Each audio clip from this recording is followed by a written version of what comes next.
In any nonprofit, the leader needs to have the ability to balance the quality of the mission, right? They have to have the passion for the mission while also balancing an operating sound business model.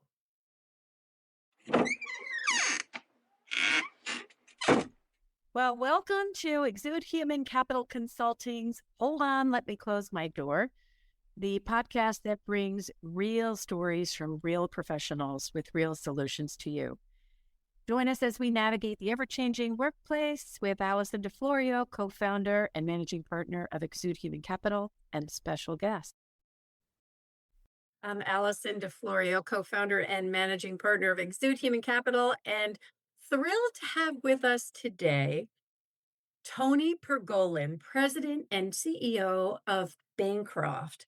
And Tony, I'm so grateful that you have given us your time and will be sharing your insights through a topic that I think will be extremely relevant to our listeners today. We're calling today's topic Chaos to Clarity, Leading Nonprofits to Operational Excellence. And before we get started and learn a little bit more about Tony and her journey, I want to share some kind of lay of the land. What's the context for this today?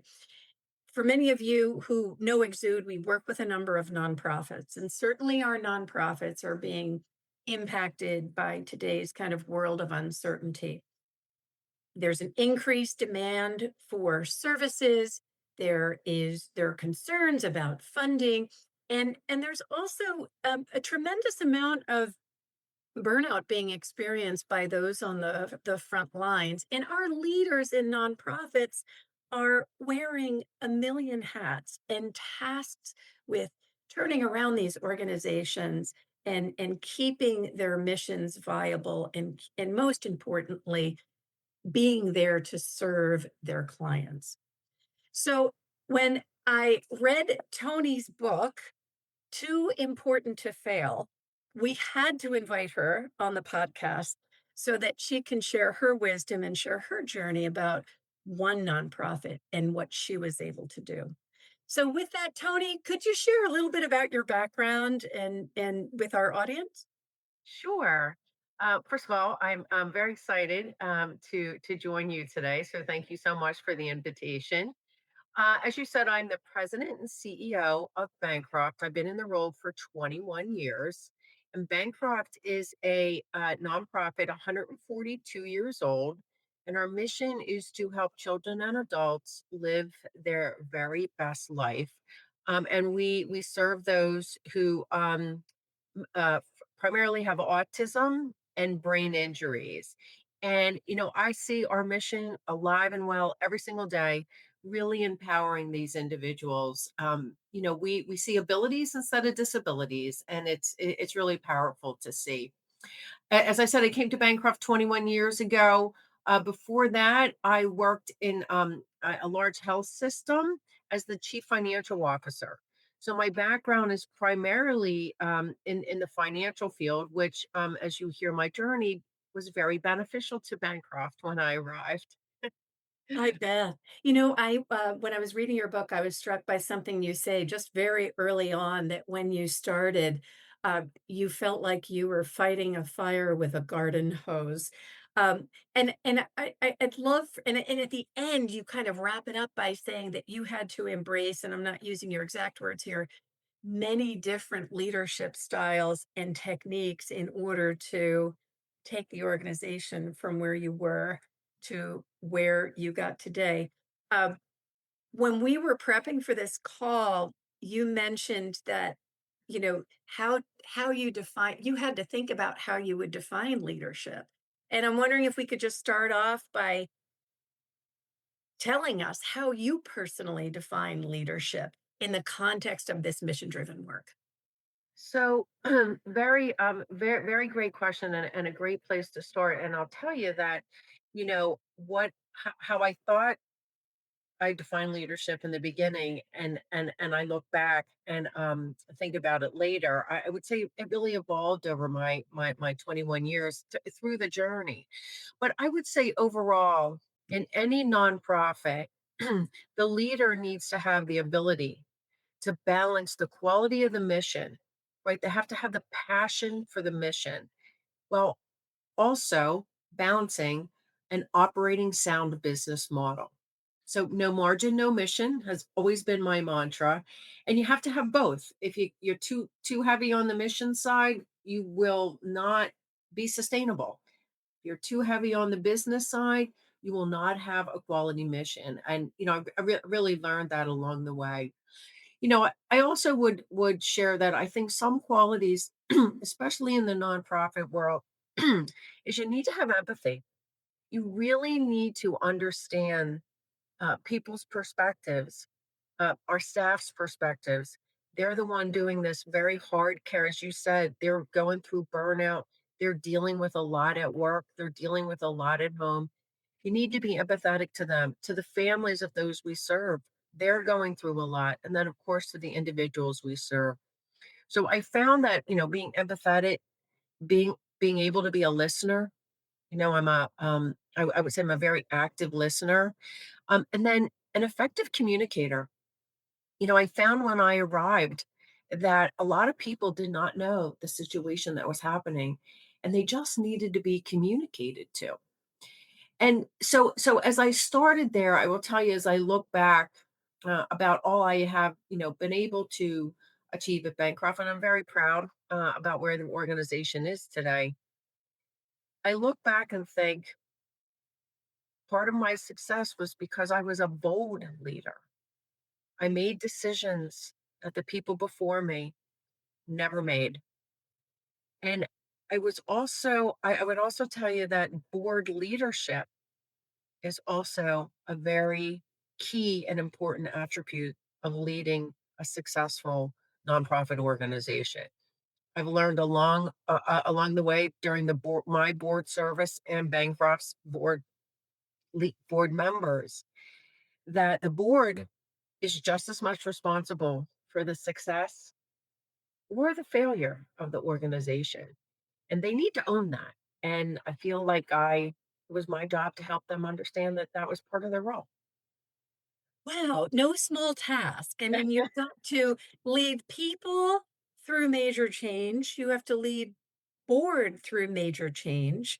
And I loved what you said about the importance of effective communication. Uh, because I do feel with sometimes with frontline staff, if you don't take the time to help explain, and it's not all the detail that they may need not get all the detail, but why you're making certain decisions that may be perceived as not in best interest, but until they understand the context of, you know, no margin, no mission, that Exactly. that's important. Tony, you mentioned that you kind of look at this time at Bancroft through phases. And I'd love for you to kind of talk us through what you experienced, what actions you took, and kind of those lessons learned from each of those phases. With that first one, you called the turnaround. What was that first, when you first stepped into the role? What were the things that popped out to you as urgent? Got to do this before I do anything else. Right. So the turnaround was absolutely the first stage. It was a full 2 years. It was probably the longest 2 years of my 40-year career. And when I was recruited to the role, I was a CFO, and I came to Bancroft as the CFO, and I was aware that they were going through financial difficulty. So it wasn't like I was like, oh my gosh, I didn't know this. I saw their financials. I was I thought I was prepared. And the first thing I will tell you about going into a nonprofit that that needs a turnaround is you really don't know how bad it is until you sit in the seat and just see how much everything is broken, right? When a company is losing money, I I can confidently say it's more than just losing money that's their problem. There's inefficient systems. The processes aren't working. There's chaos everywhere. You're putting out fires constantly. Everything is broken. So, if your organization is losing money, that's a sign that there's a lot of things just not working well. But I would tell you, in the biggest issue that we were dealing with was we did not have any cash. So cash came in at a very slow pace. I will tell you that the mailman's arrival each day was the highlight. He's here, he's here. Does he have any checks? I mean, literally, that's how we live. And at the same time, just to give you a kind of a view of when systems are broken. So we barely had any money coming in, yet when we paid people, we double paid them. Right. So we had checks being cashed that were fraudulent because our controls couldn't catch that. Our vendors were calling me constantly, threatening to shut off utilities, kick us out of our homes we were renting. I mean, when I say chaos, it was Wow. chaos. And one of the first things I had to do when I got in there was to kind of settle chaos, right? And, there was 2 things. I had to stop the bleeding. I had to stop the cash going out the door, and I had to figure out how to get it to come in. So the stopping was actually pretty easy because I took everybody's credit card, was the first thing I do in the first week. And then I pulled everything together and said, anytime we hire somebody, you need my approval. Anytime you make a big purchase, you need my approval. So it slowed things down. And, back to your why, when I told people the why, because of course everyone's like, what's happening? Like, they were like, okay, I want to do my part. Right. So I had to stop the bleeding till I could control everything. And then, on the cash coming in, I tried many things. I put new managers in there. I brought consultants in. We looked at a new system and nothing really worked. So ultimately, what I did, which was probably the biggest bold decision that I made, was I outsourced the business office. Bankrupt had never ever done anything like this. Now, everybody, it's not like anybody lost their job. They had the ability to work for the outsourced company, but it was really the final straw because these people knew how to do it. And I really learned, like, you got to give when you're in crisis, you got to give it to people who know how to fix it immediately. Mhm. So bold decision. Board was very nervous about it, but as I sit here today, I would say it was one of the most important things I did at that time, because once they could get cash to come in, then we could start fixing all of these other things that were broken. So when I think back of the turnaround phase, I would tell you that the most important lessons I learned and have kept with me as we move forward is how to prioritize the chaos, right? Because the fact that, you know, the entries weren't being recorded in the right expense code really Sure. didn't care. It really didn't. It didn't matter if at the end of the day we couldn't keep the place open, right? So you have to know, what do I got to fix first? And you got to fix it in a way that the fire never goes out again so you can move on to the next one. So you need to be an organized thinker and really understand the priorities. As I said, you know, this is around communication. Everybody wanted to help. They just needed to be told what to do, right? Mhm. They didn't know that the Mhm. place was as bad as it went. Now there were signs, like they would get a paycheck and the boss would say, "Don't cash this for a week." Really? My, But once I told them what to do, they were on board. And then back to the bold leadership. I closed programs. I let people go. All these things that never happened in this nonprofit before. I, every single time I made the right decision for the organization. It might not have been right for the person. It might not have been right for me, but it was right for Bancroft. And I really felt a responsibility to make every decision the right one for Bancroft. And that's how I go through the turnaround. wow, that's amazing. And I love that you actually recognize that you didn't have the internal expertise for after trying certain things and reached out and took that bold move to do Right. something you've never done before, which is outsource. That's great. Yeah. Yeah. Okay, so you get through this 2-year turnaround period, and now you have cash, I'm assuming. Yes. And Yes. so how once you had that ship steady, How did you shift your focus? What did you do next? So, so while I was kind of turning it around, we were also, trying to clean our act up and look for a partner because we thought for sure we were going to merge. And what we realized when it was time to merge was, you know what? We're actually in good position now, right? We got cash coming in on a regular basis. We weren't looking for the mailman every day anymore. And, I had put a lot of expense controls in place. So money was going out, there was, no more double checks and all that stuff was still stabilized. And we realized, you know what? We can stay independent. And so it was a big decision, but we were excited to be there. And so the first couple years after that, I would say we took some time to breathe. Everybody just needed a little bit out of the chaos, right? To breathe. We then focused, we push our focus, off the financials now to the quality of the mission.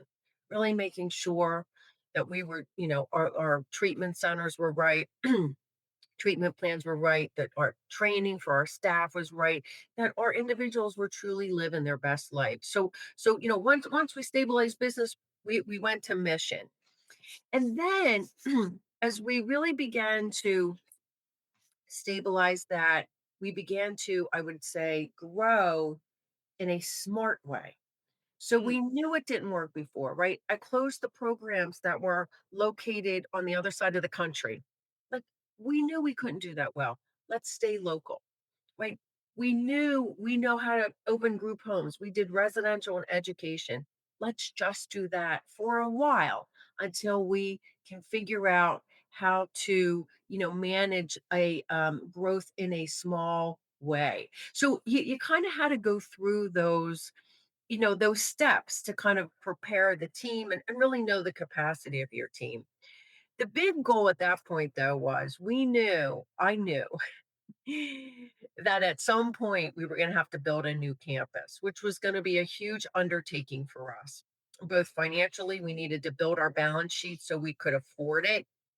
And we needed to build our pipeline so that when we did this, we would be able to fill it. So that was kind of my vision. And we worked over it took 10 years. So it was a good 10-year journey of getting the organization solid and really planning for smart growth as well as the new school.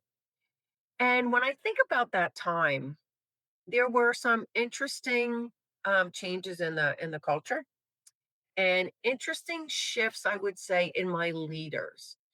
So the first thing I had to do was I had to get the board on board. So I spent a lot of time in those first couple years really spending time on the board. When I arrived, there were 50 members of the board, Wow, and that's a big 51% of them had to be family members, which, they were wonderful, but they really did not understand enterprise wide issues. mhm. Well, when I was named CEO, after the 2 years, I sat with my exec committee at the board and said, I really need help. I'm a new CEO. We're coming out of a turnaround. We have a lot of work ahead of us. I need a board that can help me, not, take me on tangents that really, are not of concern. And they were very supportive of it. So we completely changed the board dynamic. We put those families on family advisory boards, which is where they belong. And I really built up my board to have business people. I had healthcare people. I had attorneys, people that could really help me deal with the challenges we were working towards. And as we grew, I started putting real estate people on it, construction people on it, because I knew I was going to build a campus, right? So I was always keeping the board, at the 3 years ahead of what the organization needed, so they could really, really advise us and support us. So board leadership is critical. The other thing I learned is that the leaders that helped me in the lead the turnaround were not the same ones that were ready for growth. Oh, interesting. Tell us more about that. Yeah, and I think they were tired. They were not ready to kind of now move into a growth mode. Growth was hard for staff to understand because they felt like we don't have enough for what we're doing today. But he really had to spend time with them to say, we're a mission-based organization. People need access to our services. It's part of our job to really help these individuals get the service they need. And you also have to continue to grow your organization in order to keep up with the expenses. If you want to raise every year, right, you got to keep growing your revenue. And my leaders really couldn't buy into all that. So as hard as it was, another bold move is I had to really change the leaders to the people who really were critical during the turnaround. And I had to rebuild the team for people who could help me grow. So I rebuilt the board, I rebuilt the team, and off I went to really grow the company. So today, we grew. I started at 75 million, and today we're at 300 million. So we grew significantly. We Wow, have a congratulations. That's beautiful new campus that was all because we were able to really build up the balance sheet and really have a vision for what this organization needs to continue for the next 142 years. I mean, this is how I got to the title of my book. I truly believe the organization was too important to fail. And I wanted to really build this campus so that I know they would be set for the next 140 years. So that middle phase, we went through a lot, but it was interesting to see the people that needed to change, the board that needed to change, but the vision was clear and we got there. that's fantastic. And I'm thinking for nonprofit leaders who are listening to this today, many of them probably facing much of what you are talking about. These lessons learned and this bold leadership is really critical. I do have a follow-up question on that. What did you do to support the team under the new leaders when you got to this growth stage? So a lot of it was educating, right? So we tried to educate people on the why that we had to do this as we keep coming back to. But I also say that, and it was funny because I was never really a believer in this before until you're a leader going through this dramatic change, transformational change. We did quarterly offsite retreats. Ah, I found it really helpful to get everybody out of the day to day and to really spend time on our strategy, our vision, what are we doing, right? I needed the leaders to be really bought into the vision and the why so that and to have their input. This is where my listening skills, I think, really helped me because they knew the programming better than I did, right? So they knew what we needed on this new campus and they knew what we needed in kind of our team in the clinical treatment. So we did a lot of offsite retreats, and also something I really never did in my CFO role, but became a big believer in my CEO role, was the use of facilitators and executive coaches, because everybody learns in a different way, and you hire people for their skill set, right? You need their subject matter experts around your table, but there's work to do in helping really smart people become a really smart team. mhm. And I again never really thought about that before until you're in the middle of it and you see it. And so that's where I saw a lot of help in coaches and facilitators and team building activities. And we did it quarterly. I mean, it sounds like a lot now, but at the time I felt it was really, really important. And I think it was part of our success. Yeah, I love that. I'll call that a wraparound approach where you're putting kind of scaffolding around each level of the organization and helping them along the way. And, I will share that we've seen an enormous uptick in executive coaching for exactly the reasons you cited. We're in uncertain times. Now, you were in uncertain territory growing, Mhm. and it's not, business as usual during those times. So you need that Correct. one-on-one confidant to be able to guide you through that. So Tony, you get through this stage of growing. Now there's light at the end of this journey, and you're Yeah, going to be retiring and stepping away from Bancroft. Congratulations to you. thank you. But I'm curious for you to share with us, now that you see the end of the road, how are you preparing for the new leader to come in? What steps are you taking? So, I'm in the middle of this phase. So I can only share kind of where I am, and it's bittersweet for sure. But I'll share some of the things I thought about in preparing for this, and then kind of how I'm thinking about moving forward. So, as I began to know that listen, at some point we're all going to leave our positions, right? So you have to be a realist, right? So I set goals for myself, and like goals for the organization. Of course, I wanted to hand this over to somebody in a much stronger position than it was given to me. Right. That was the basic. But I wanted to do more than that.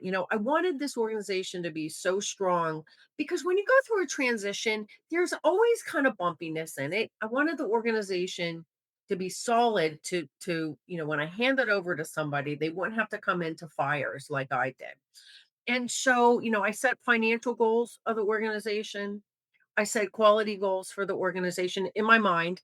And I said, I wanted to build the best team so that while all the change was happening at the CEO level, the chief team, as we call them, could keep things steady and moving and keep the organization strong. Mm. And so I'm happy to say that I sit here today, we've exceeded every goal I had in my mind that I wanted to hit. So I feel very, very proud about that. The team is by far the best one I've ever had. They're such a strong group. Our programs, I mean, our pipelines to get in are stronger than they've ever had. And financially, from a cash position, from a P&L perspective, stronger than I had even hoped. So I feel very good about that, which tells me, you know what, it is time.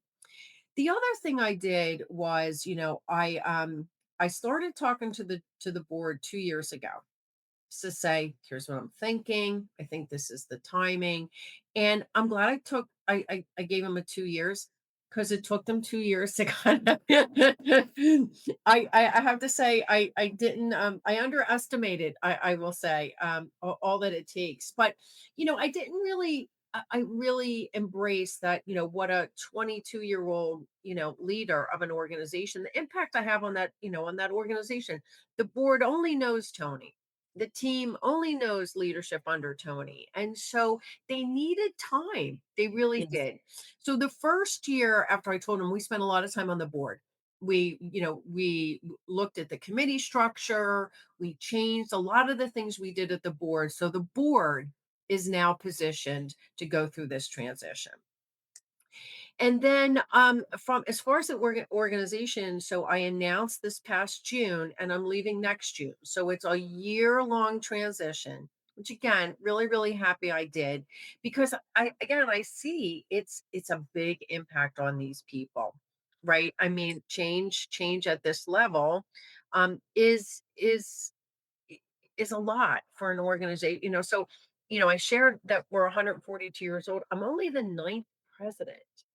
What? That's so interesting. Yes. Wow. So the organization doesn't do this very often. So it's been interesting. But I've been doing a lot on change management, right? So, I personally am going out to all of the programs. We have 3,000 employees now and 200 locations. So I won't get to all 200 group homes, but we are kind of pulling some into the so that I can talk about it. And again, they understand the why. I can thank them. I can really feel that closeness with them. Of course, we use the search firm, to have do a nationwide search, and we're in that process. Mm. My goal is to have somebody on board in January, so the second 6 months of my transition are really supporting that CEO, and I think that will help the new leader in charge, and I think that will also help my team. The other thing that we're doing is working with the team. So these five chiefs, working, we have a facilitator who's working directly with them to keep them intact, in line, and to keep the organization as smooth as possible while all the chaos is happening at the CEO level. So, I'm really seeing that, a lot of it, I'm like, do we really have to do this? And I'm seeing firsthand that yes, we really need to.